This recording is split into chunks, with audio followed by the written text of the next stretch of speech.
novas informações sobre o caso Deolane Bezerra, que já deve estar sendo levada até a colônia penal de Buíque, no agreste pernambucano, a cerca de 300 quilômetros da capital.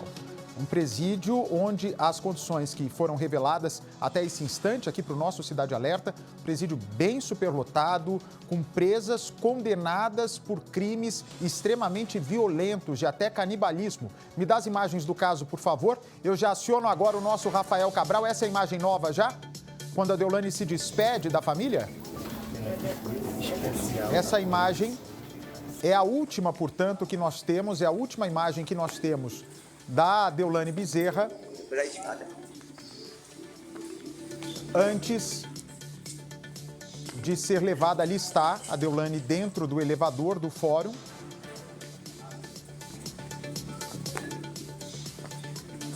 Onde é que está o cumprimento delas, irmãs? As irmãs ali, olha a quantidade de policiais para dar voz de prisão.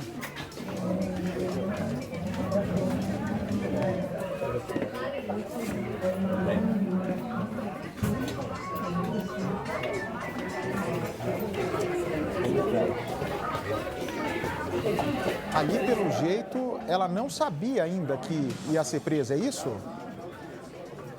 Então, aquele abraço que as irmãs dão para as advogadas locais são abraços de comemoração, né? De alívio, na verdade, da libertação, da prisão domiciliar decretada pela Justiça. Então, é nessa hora, eu acho que a Deolane já tinha percebido. Eu acho que nesse momento a Deolane já tinha percebido, que as irmãs já tinham também percebido que algo de errado... deixa só do meu lado aqui, Moisés, só a imagem do local, por favor. Pode tirar a foto da Deolane um instantinho. Essa é uma imagem nova, uma imagem exclusiva que nos chega agora. Então, são os momentos que antecedem a prisão em regime fechado da Deolane. Quando ela chega no fórum, possivelmente, ela imaginava que se tratava de um reforço na segurança, né? Enche a tela, por favor. Enche a tela, por favor. Pode encher a tela.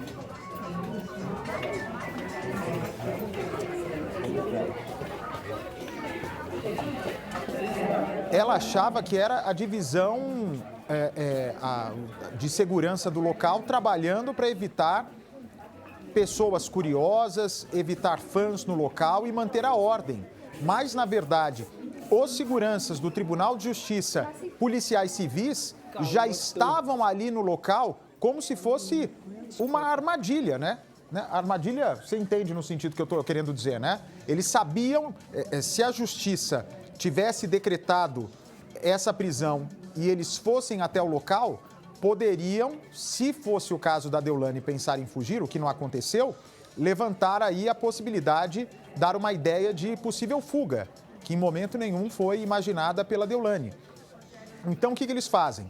Eles mantêm o sigilo dessa decretação de prisão, dessa revogação da prisão domiciliar, esperam a Deolane chegar na audiência de custódia, onde ela receberia todas as orientações, quais medidas deveriam ser cumpridas ou não, e aí na hora, olha ali, ela chegando e cumprimentando as pessoas. Vamos ver as últimas imagens antes da prisão.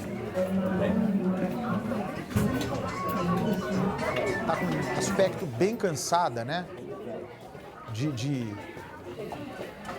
Desse estresse todo desde quarta passada. Amanhã completa uma semana da prisão. As irmãs dão um abraço nas pessoas que estão ajudando, né, a defesa ainda em Pernambuco. Os policiais já sabiam que ela só sairia da sala presa, diferente da Deolane, diferente das irmãs dela, que eu tenho a impressão que não imaginavam que ela sairia de lá detida. Embora a Deolane tenha descumprido essa medida na porta do presídio, eu não sei qual vai ser a versão utilizada pela defesa, né? A defesa agora vai poder recorrer. Recorre para onde agora, doutor Guastelli? Internamente é um agravo para o próprio Tribunal de Pernambuco, né? Pedindo a revogação dessa prisão preventiva novamente. E se for negado, para o Superior Tribunal de Justiça em Brasília. Mas aí ontem, como eu tinha já colocado aqui, ela descumpriu 2 medidas cautelares impostas, postagens em redes sociais e dar entrevistas. O problema da entrevista não era nem tanto ela falar, porque os microfones estavam lá, ela poderia ter dito, né, que iria cumprir a prisão domiciliar. Então, somente o que ela fez, e eu acredito que isso deixou as autoridades, assim, com mais... não vou usar uma expressão aqui, mas...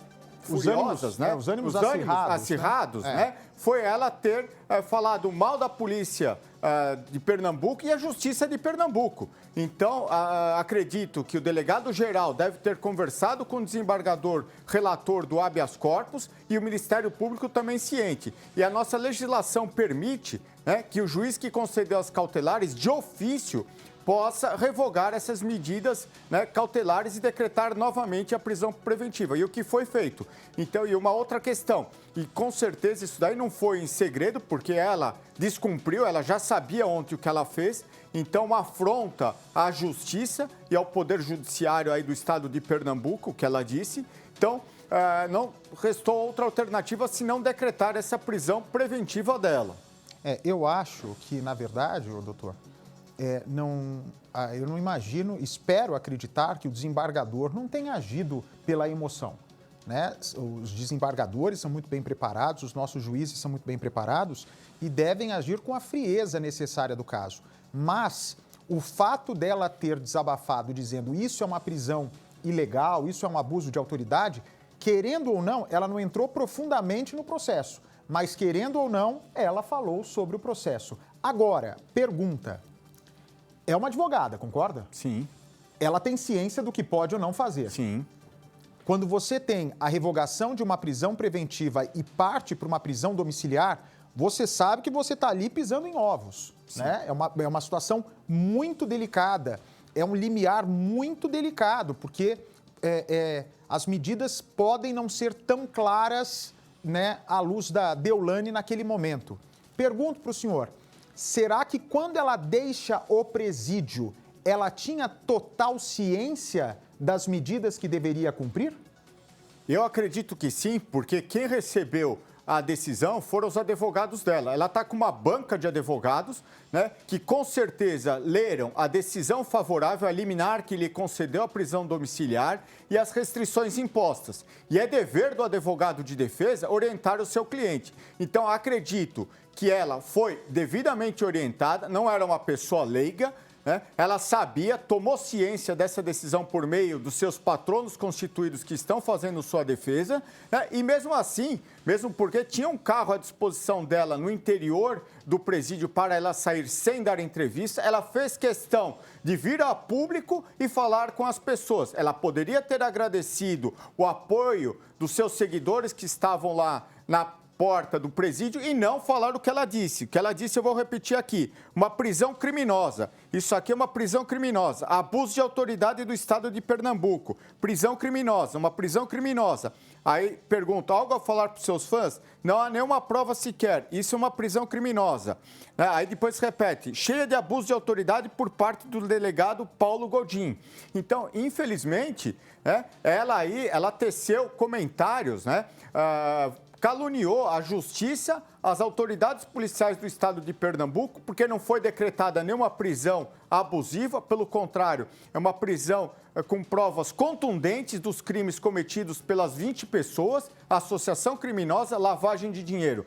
Então, ela, como operadora do direito, ela deveria ter se precavido, coisa que ela não fez. E decisão judicial, né, gostando ou não, a gente cumpre. Né? Se é justa ou injusta, ela poderia bem dizer, é injusta, vou discutir o mérito da ação penal. Não foi o que ela fez, ela preferiu acusar. E isso é um ato atentatório, né, ao Poder Judiciário e à Polícia do Estado de Pernambuco, que com certeza o delegado-geral entrou em contato com o procurador-geral do Ministério Público do Estado de Pernambuco, que com certeza requereu, junto aos autos do habeas corpus, né, a revogação. Mesmo porque, como eu disse, o Código de Processo Penal prevê que o juiz ou desembargador pode, de ofício, revogar essa prisão, né, as cautelares impostas, se houver descumprimento. E foi o que aconteceu.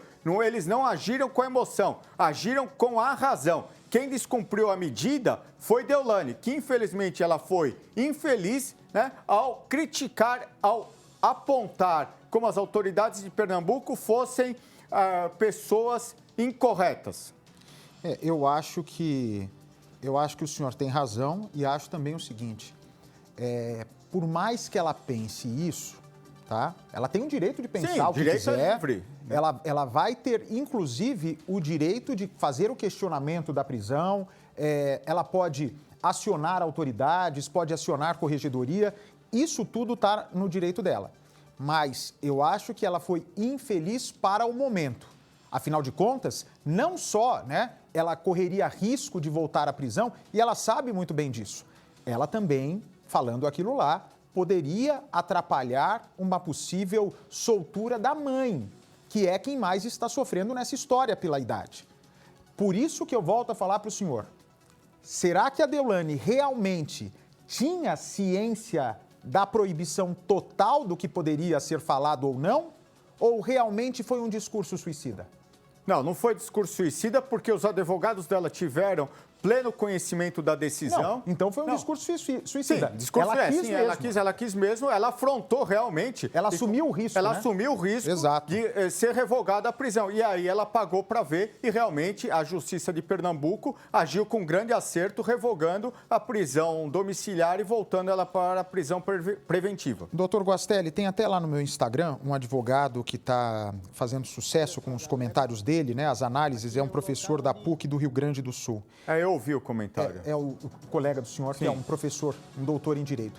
Ele acha que outras medidas poderiam ter sido aplicadas para punir a Deolane sobre o comportamento dela ontem, como, por exemplo, uma advertência. O senhor concorda com isso ou o senhor acha que realmente a revogação da prisão domiciliar se faria necessária neste caso? Eu acredito que realmente a revogação da prisão domiciliar foi necessária porque ela demonstrou para a Justiça que ela não ia parar por aí, ela ia realmente fazer um enfrentamento da Justiça com as redes sociais, com falas, com discursos dela.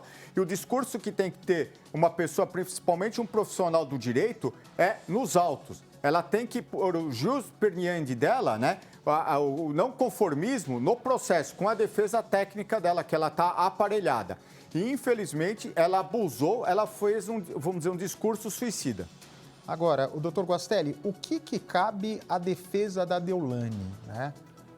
Agora ficou uma situação delicada, porque já estão mandando a Deolane para uma penitenciária a 300 quilômetros de distância do Recife. O fato de terem mandado ela para uma penitenciária tão longínqua da onde ela está respondendo a esse processo, né, a essa investigação, isso pode significar que a Justiça não tem a intenção de liberá-la tão cedo ou a distância dessa penitenciária não quer dizer necessariamente isso? Não, a distância não quer dizer isso, pelo contrário, é preservação, porque tem outras pessoas presas naquela cela que ela estava, naquele presídio anteriormente, então para evitar qualquer contato, qualquer comunicação, mesmo porque ela sabe, a Justiça sabe que a mãe dela estava naquele presídio anterior que ela estava recolhida, então para evitar qualquer tipo de contato, colocaram ela em presídio separado. E aí, infelizmente, em Pernambuco, outro presídio é esse do interior do Agreste.